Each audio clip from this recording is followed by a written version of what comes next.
Good morning and welcome back to WKNI TV 25. Chief McDonald, thanks for coming on, man. You don't need no real introduction. We know who you are. Been around for, seems like ages, but because you're only 39 years old, it can't be that long, right? And holding. And holding. But Chief over at OP, and lots going on. We got a lot to talk about today. But first, let me say congratulations and to being promoted to the rank of chief. You've been the assistant chief over there for how long? Boy, that's pretty bad. I think since about 1992. Wow. Wow. So it's been a couple of years. So it's long overdue. Well, I don't know if it's overdue or not, but Mayor Bartholomew came in the office and he asked me to be chief, and I do appreciate the opportunity. I have I'm blessed. We talk about, sometimes we use the term blessed lightly. Have you ever noticed people that? Yeah. Hey, we're blessed. But I've been blessed. I have a group of truly wonderful people that work within that police department, from our communications folks to our admin, and the officers go above and beyond. I'm a blessed man. They make my job pretty easy. Well, I'll tell you, I can talk for a couple of them over there that I do know. And Gigi, when you said communications, she's been there not quite as long as you. Thank you, Eddie. But she is an absolute sweetheart. She has got the sunshine of the day, whether it's raining, whether it's a bad weather day out there or busier than a one-arm paper hanger. She is a shining star. Gigi's one of the reasons I'm on Valium. Gigi, is she there today? No, she's off today. She comes back tomorrow. Oh, we're going to record this and put it on. Gigi, he said it. I want you get a pay raise for that. I got Sonia Gatlin's in there today and right now, and like I say, they're all great. I mean, we call over there, we talk to them. We don't bother y'all a lot. I mean, when y'all have a press release, you get it to us, and there's no chasing around like some agencies. We won't mention any names, but it seems like y'all have it down pat. Now, we had two good chiefs prior to you. I used to think the world of them, and still do. But Chief Shaw, every time I see him, he's just a phenomenal, and he's just I don't know what you call it. There's a name I'm looking for, but when you see him, you know who he is. He's been around forever too. And big guy. Big guy. Can't miss him. And then Chief Conley was a wonderful man. To me, he was great. And he's got a son that is getting in law enforcement as well. Well, I don't know. You're talking about Sean. Yeah. And I don't know if he will or not, but I will say this. He's around. He's still got some time to decide what he wants to do, right, but he's around to help us. And he'll drop by the PD and see us periodically. Good young man. Talk to us. And he's a football player. Mm-hmm. And doing well with football, does well in school. He is a good young man. That's the best way to characterize him. Well, and then we have to go to the dark side of the department, and that will be Kevin Chance. Oh, man. Poor Kevin. Kevin is, Kevin started at the police department when he was 18 years old. Well, he's only 19. 20. He started out as a communications officer. And since then, he came on board as patrol officer. He's worked for the Drug Task Force. He's worked in criminal investigations. He has had a real wide range of experience. And I tell you what, he's just a good right-hand man. He's a good right-hand man. Well, we think the world of Kevin over there. We know him also not only as a police officer, but we know him from the racetrack over there at Southeast Alabama. I think they got a pretty big event coming up, don't they? Yeah, they do, and you guys got something. We'll be talking about that too. But first, this is the time of day. Guess who that is? I don't know. That is my son, and he is in Afghanistan. Wow. Okay, isn't that kind of neat? He calls every morning, and Chief... lean over some. Oop. I got him. Okay, Chief McDonald. Billy, there's Chief McDonald from OPD. How you doing, young man? I'm doing good. How about yourself, sir? I'm doing very well. We thank you for your service over there. Thank you. Uh, Appreciate the support. well, I'm sorry. Go ahead and grab your stuff again. We do that. I forgot to tell you we got wrapped up on time, but he calls about this time every day. And Well, that's wonderful. And he'll give us a weather report over there. And he came off a mission yesterday or this morning, and you know, technology today. We'll talk about Isn't that technology great? and law enforcement. When I was overseas, my mom and dad had no idea for months where I was. I understand. And today, we're blessed to have my son being able to Skype over here, and he meets the guest in the morning, and you know they talk to him briefly, and then Well, people like him are the cream of the crop. well, I They think are the cream of the crop. They're making a lot of sacrifices, and Afghanistan under the best conditions can't be a pleasant place. And you know, I wish we had more people that were willing to give of themselves and take a physical risk. You know, to try to keep us. well, it's like in law enforcement. It takes a special person to get to that point and serve the community because, you know, do I like the idea that my son's getting shot at every day? No. Okay. Is he what branch of the service? Army. Army. That's Yeah, what I was in. Was the Army. Now, he what is does he do? He's a driver for a MRAP. Okay. And I'm sure you know what an MRAP is. He's a convoy escort, and they just had a big thing. We just lost Skype, but that's normal for over there. But they just had a big thing happen over there just recently, and we can't go into a lot of detail, but it was kind of hair-raising. And now something else happened, and so you know, mom and dad are like every day like this, but Sure. you know. He's back again. That is a good picture today, son. Don't know what you did. Did you take a shower or something? Well, anyway, he's when he comes back, he works at the Coffee County Jail, and as a jailer Over there with Sheriff Sutton and that over there crew. with Sheriff Sutton, and he has every bit of interest coming back and being in law enforcement. So he's wanting to go through the academy and all that. That's his desire. So I'll tell him to come see you. So We're over there. I hear We you. haven't moved. But going back to law enforcement, when I was a firefighter, okay, I used to say firefighting was one of the extreme jobs in public service because when you went to work in the morning at 7 a.m., we did 24-hour shifts. You'd get up, go to work, and sit around the firehouse drinking coffee, eating, talking, training, whatever, and within 2 minutes you're in a life-threatening situation. Then you look at law enforcement. They get up, they put their uniform on, their badge, their gun belts, and utilities, get in a patrol car, and immediately, okay, are at risk. Well, you know, some days can be quite boring, and it's just like for your son. I'm sure that a lot of his time is filled with boredom. You know, there's not a whole lot to do when you're not on a mission. Right. But it doesn't take long, you know, when things change and rounds that they're still in the air, Right. that you're wishing for the boredom again. Yeah. And you don't get to pick and choose a lot of times, particularly if the bad guys have the initiative. And they have a lot of initiative over there right now, and we won't get in too much into Afghanistan right now, but it's obviously near and dear to my heart. You know, but when the president of Afghanistan said he wanted all the troops out of this one city in the country, I sent him an email and said, please ask for all the troops to come home. You know, I'm biased. Okay, you don't want one man over there, you'd send them all home.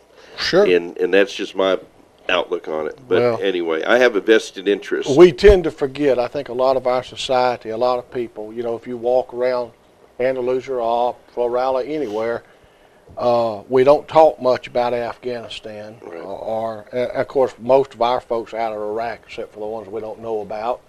But Yeah. we tend to forget that, hey, there's a war going on, and there are still Americans being shot at.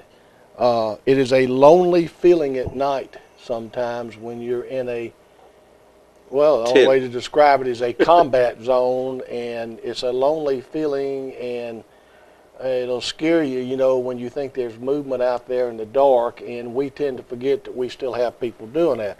Same can be said about the guys that are along the DMZ in Korea. Yes. Always hot there.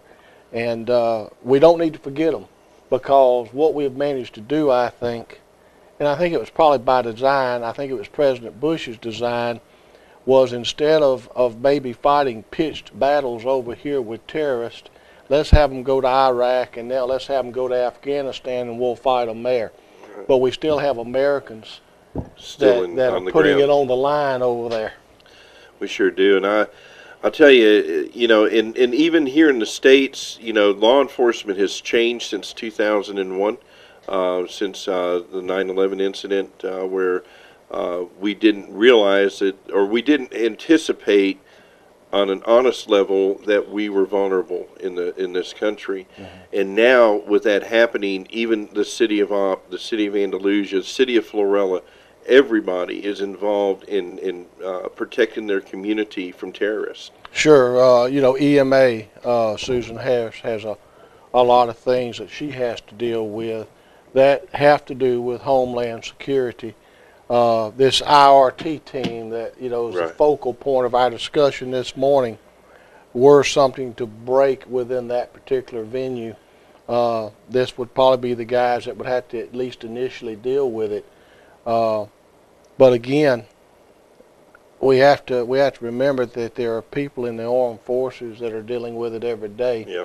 and they're keeping it out of this country, as well as our folks along the southern border with the Border Patrol. They're Right. trying to keep it out of this country. Well, there's a hair-raising job.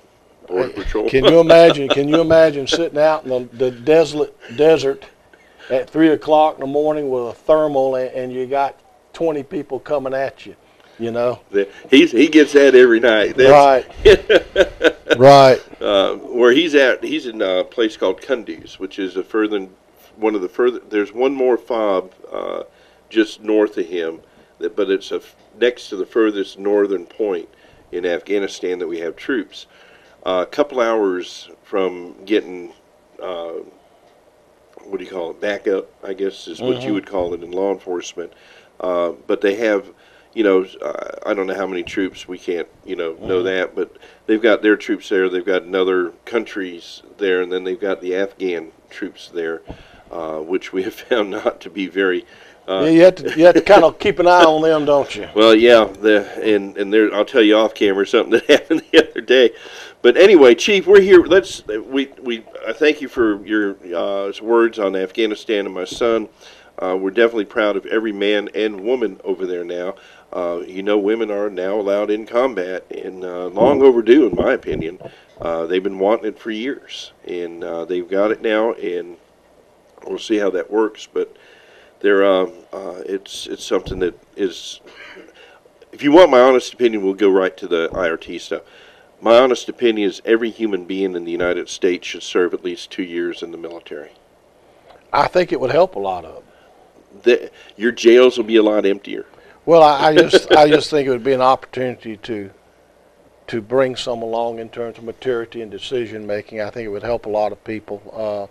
I remember that when I was in the service, when I was a young lieutenant, that we literally had some folks in some of our MOSs that, in talking to them, the reason they were there is they were standing in front of a judge, and he said, you can do 4 years here, you can do 4 years there. That was back in my day too, but that's not why I went. some of those guys turned out to be okay. I They worked just needed the guidance. I worked alongside some of those men when that was going on, because I remember I was in the Air Force, and they had a choice of Army, Air Force, Navy, or Marines. This is from Tampa, one of the judges there that would, you know, do it. And I went in, and there was like 6 or 7 guys like that went in with me. We went through basic and training together. And, boy, you talk about a whole turnaround. I mean, just a whole life turnaround. Just needed the guidance. Yep, the responsibility. A lot of times they don't have the responsibility given to them to use the tools in life to make things happen. Chief, I appreciate the conversation we're having, but we want to get into why you're here, and there's several other things we want to talk about on the City of Op. If you don't mind me taking a quick commercial break, we're going to come back. We're going to talk about the IRT team. We're going to be talking about the competition coming up, how the community and businesses can get involved in that to help out the cause. And it's for a great cause. And we've got some great men and women here in this community, folks, that are in law enforcement. A lot of them you don't ever see. They work behind the scenes. I think we've got one of the best drug task forces in the country right here in Covington County. I think we have a great judicial backup to our law enforcement here in Covington County.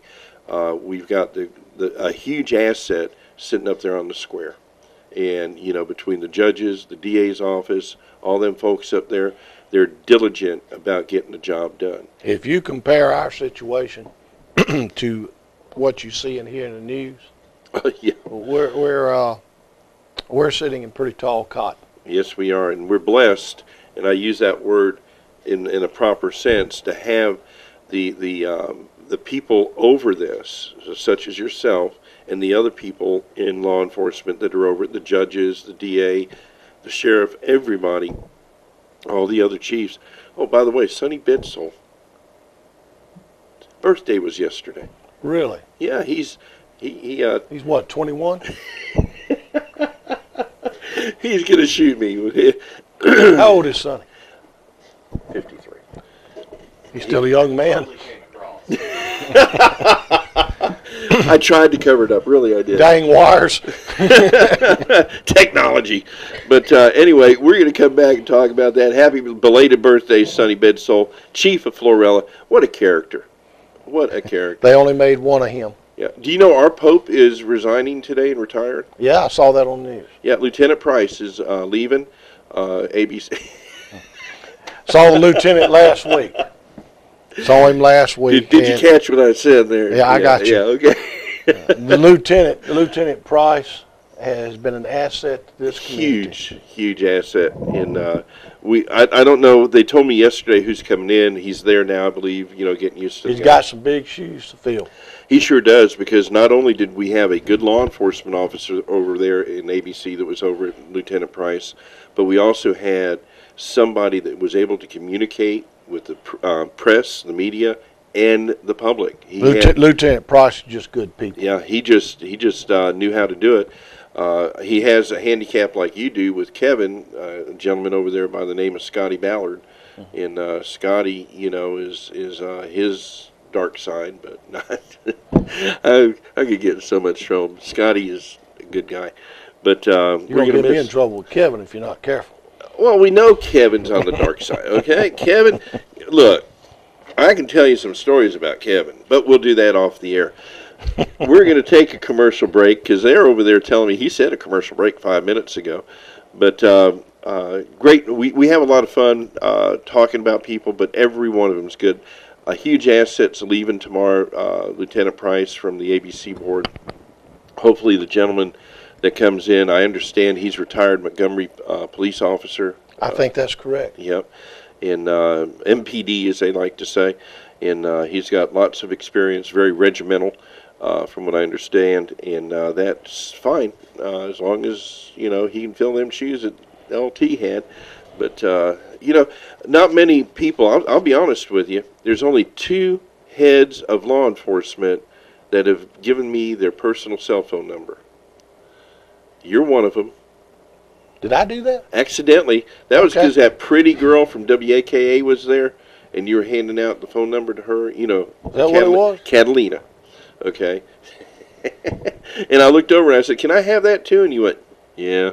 And he gave it to me. But Lieutenant Price readily gave it to me, and that's important. I don't have the sheriff's personal phone number, lucky him, but I do have David's. Okay, and then Sonny Sonny Bedsole I have. But not that do I bother y'all?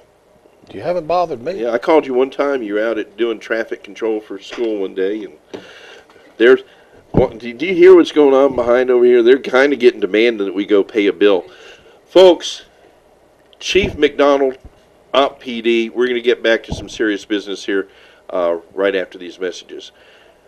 You got one thing to say over there, other than what you've said already. Teresa usually says, keep it real.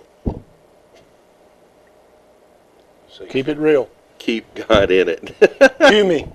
Cue me. What? Oh, keep Jesus in it. That's right. He's got me all confused today. Golly. All right. Well, we'll be back with more right after this. We love y'all.